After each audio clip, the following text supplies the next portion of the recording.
ప్రభుత్వాలు మారినప్పుడల్లా అడ్డాలు మారిపోతున్నట్టున్నాయి. ఇంతకుముందు తెలుగుదేశం పార్టీ వాళ్ళ చేతుల్లో ఉన్నటువంటి పరిశ్రమ ఏదైతే గ్రానైట్లు ఈ గనులు ఉన్నాయో వాళ్ళందరినీ, అంటే ఒకప్పుడు కాంగ్రెస్ వాళ్ళ చేతుల్లో ఉండే 10 సంవత్సరాలు కాంగ్రెస్ అధికారంలో ఉంది కాబట్టి వాళ్ళందరినీ తెలుగుదేశం హయాంలో వేధించి ఆ వేధింపుల కారణంగా 23 మంది ఎమ్మెల్యేలు వైఎస్ఆర్ కాంగ్రెస్ పార్టీ వైపుకి వెళ్ళారు.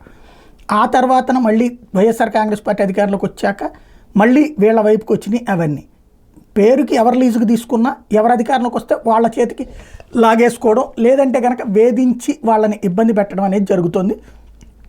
గొట్టిపాటి రవికుమార్, సిద్ధారాఘరావు ఇట్లాంటి వాళ్ళకి నోటీసులు ఇచ్చి ఆ తర్వాత మళ్ళీ పక్కన పెట్టేయడం, అంటే వాళ్ళు ఇటు పార్టీ చేరినోళ్ళనేమో ఓకే, చేరకపోతేనేమో ఇబ్బంది పెట్టినటువంటి సంఘటనలు చూసాం.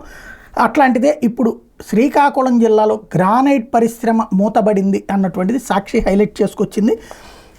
ఏదైతే టీడీపీ అధికారంలోకి వచ్చిన వెంటనే గ్రానైట్ పరిశ్రమ మీద కూటమి నేతల పెత్తనం మొదలైంది. మళ్ళీ తాను చెప్పేవారు గ్రానైట్ పరిశ్రమలో ఎటువంటి కార్యకలాపాలు చేపట్టకూడదని అధికార వర్గాల ద్వారా ఆదేశించారు. దీనికి నూతన గ్రానైట్ పాలసీ అనే ముసుగు తొడిగారు. పర్మిట్లు ఇవ్వకుండా నిలిపేశారు. దీంతో గ్రానైట్ క్వారీలతో పాటు వాటి అనుబంధ యూనిట్లన్నీ 2 నెలల క్రితమే మూతపడ్డాయి. దీంతో వాటి మీద ఆధారపడ్డ కార్మికులంతా గగ్గోలు పెడుతున్నారు.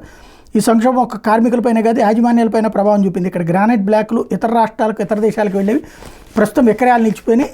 ఈ ప్రభుత్వం ఏర్పడక ముందు తీసిన బ్లాక్లు 6 బయటే ఉండిపోవడంతో కలర్ మారి మార్కెట్ విలువ తగ్గిపోయేలా ఉంది. ఫలితంగా గ్రానైట్ పరిశ్రమ తీవ్ర నష్టాలు కూరుకుపోతుంది అంటూ సాక్షి ఫోటోలతో ఒకటి హైలైట్ చేసుకొచ్చింది. ఇది శ్రీకాకుళం జిల్లాలో జరిగింది అన్నటువంటి కాన్సెప్ట్ ప్రధానంగా ప్రొజెక్ట్ చేసుకుని శ్రీకాకుళం జిల్లాలో 150 క్వారీలు ఉన్నాయి. వాటికి అనుసంధానంగా 150 పాలిషింగ్ యూనిట్లు, 30 క్రషర్లు ఉన్నాయి. వీటి ద్వారా ప్రత్యక్షంగా సుమారు 25,000 మంది, పరోక్షంగా 45,000 మంది ఉపాధి పొందుతున్నారు.